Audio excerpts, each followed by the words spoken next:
Alright folks, well, it's all put together and she's ready for the calipers. Now these calipers here, we actually took them apart, took the sliders out, and we took out the sleeve bearings, which are just made out of rubber.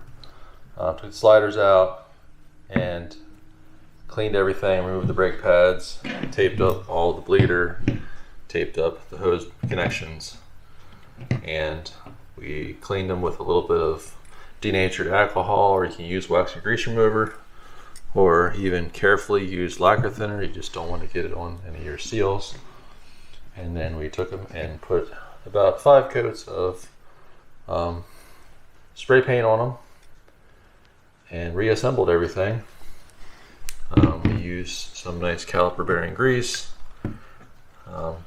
for our sliders, so they move very easily. This is something that people overlook and blame the caliper piston locking up, when it's typically not the caliper piston. It's typically the sliders or the sides here where the caliper moves.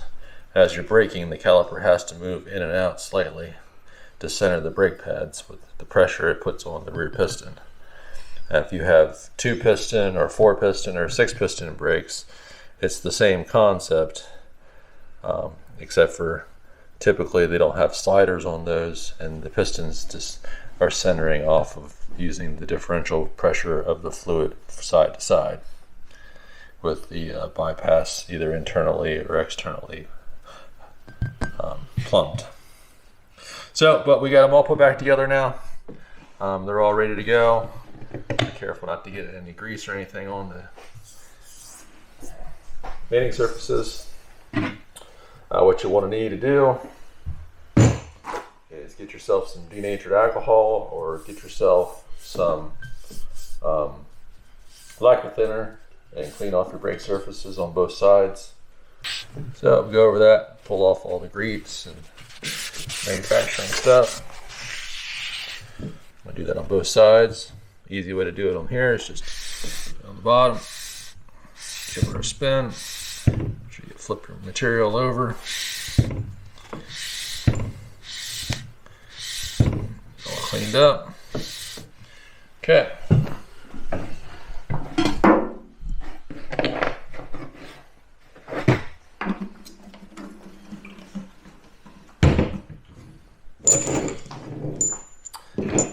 Caliper bolts that come with this are metric 8 millimeters. I highly recommend getting a socket for your 3/8 inch drive ratchet, or whatever your preference is. Install them by hand. Don't get crazy with your impact tools, as if you mess them up, you will have to call them replacements.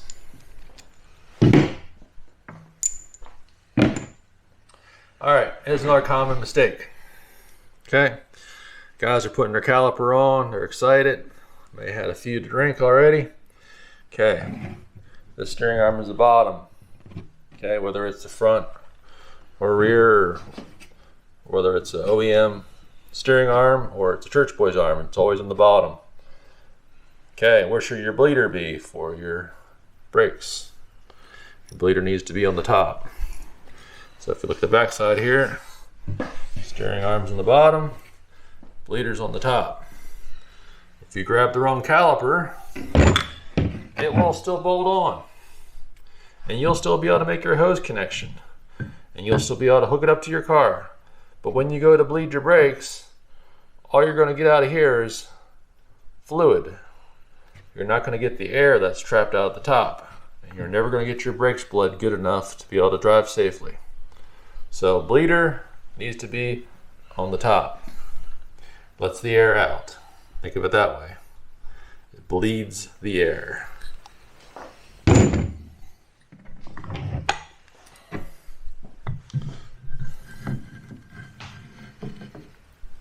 So, got our bleeder on the top. Got our hardware. Just carefully tilt this thing up.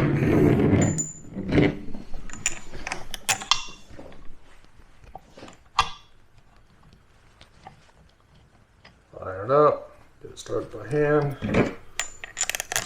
Run a the other one. Start it by hand. I typically assemble these on the table, but if it's easier, assemble it on your car. Hold your steering arm and snug it up.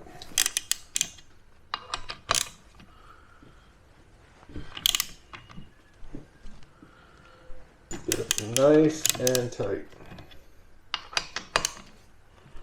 Last thing you want is a caliper bolt coming out. Okay, once you're all tight there, then you can either put your hoses on now. We're gonna wait till we put them on the car, and we're gonna finish the last one off camera. All right, we got these all assembled, except for the brake lines. We're gonna put those on the car. Right now, we're gonna get ready to mock them up because we need to get where our suspension geometry needs to be. So for now, we're just gonna put them on with our mock-up ball joints. They're gonna get replaced with good USA made ones later. But for now, let's get these put on. Grab the driver's side. I'm on your left.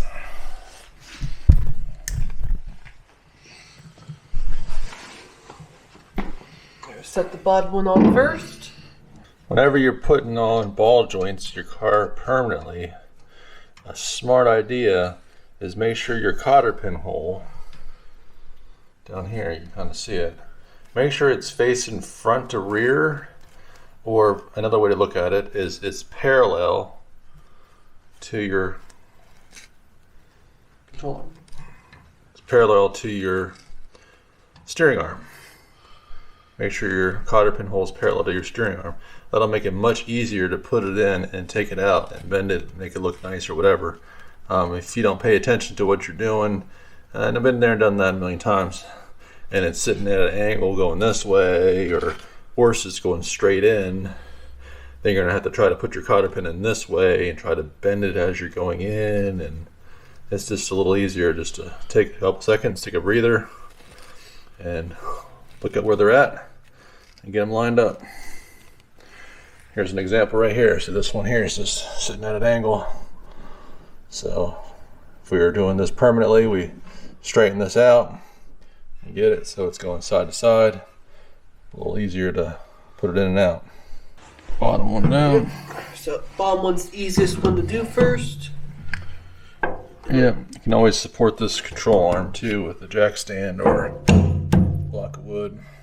So if the angle doesn't match, you can't go in there easily, take your hammer, but use either a rubber hammer or use the rubber side of it or the wooden side of it.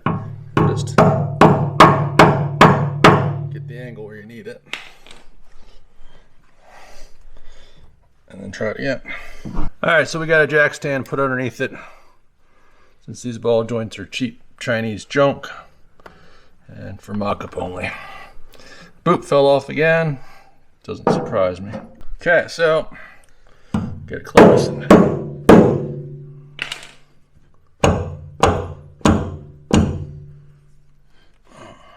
you can see we're pretty close to coming through.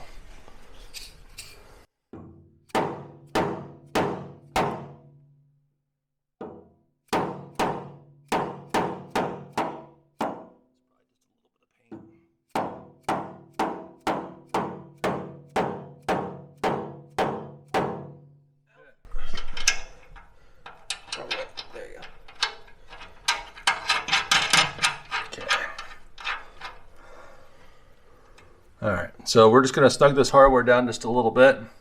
We're not putting the cotter pins in, like I said again, because on this one it's just for mock-up. If you're building your car, you must get these super tight.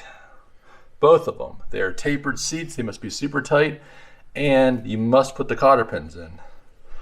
There's all kinds of horror stories out there of guys not putting the cotter pins in. They're driving along, the next thing you know, the whole spring and control arm falls out, destroys their fender, or they wreck their car or damage a $3,000 set of wheels.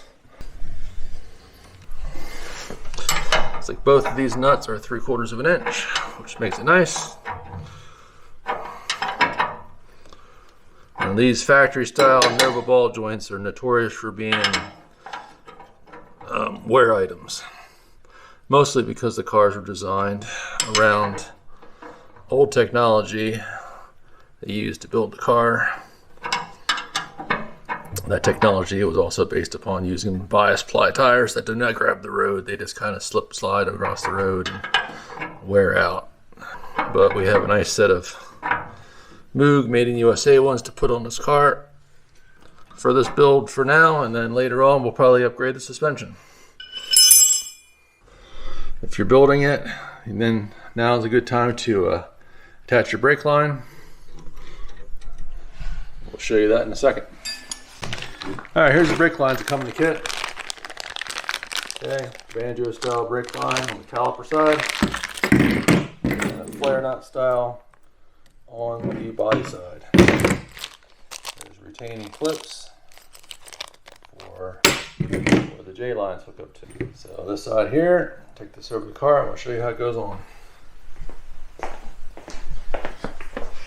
Okay, so on Novas originally, there's a bracket that comes off of here, and that's where this is going to attach. It's going to attach into that side of that bracket, and then there's what's called a J line. Comes out of this little block up here, comes out, and it looks like a little J. It looks kind of like a question mark. Goes down and goes into here. Got a connection here, got a connection here. I've seen many a times now on line and Facebook and everything else where guys got these things installed like this somehow. Yeah. And that's not correct, and they wonder why the brake lines are binding and they're not long enough. You got to have that bracket and you got to have that J line, and both the brackets and the J lines are reproduced. So find your favorite vendor, buy them, and get them put in. So this here on the banjo bolt side, we take our banjo bolt carefully out of our caliper. Try not to lose our hardware. We got 2 copper washers. Okay. On this one, there's a thin and a thick, probably because of the bolt length. You want to make sure this bolt is long enough to go into this caliper, as this bolt is the only thing that is keeping this caliper from not working and losing all your brake fluid. Now, a banjo bolt is kind of neat because it's drilled here and then it's drilled right up the very middle to that point, which allows the brake fluid to come out of here, go into the banjo side, and you have a copper washer, and it flows out of the hose into the bolt, out of the bolt into your caliper. And then make sure when you put it together you have your copper washers on both sides. And then this will just bolt inside here. Get it started. And like I say, you want to have this sitting here like this.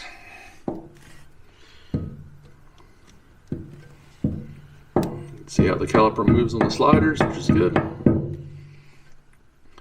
So, well, let's pull the camera back some. Alright. So you want to see, you want to have this perpendicular to the car, front or parallel to your rockers.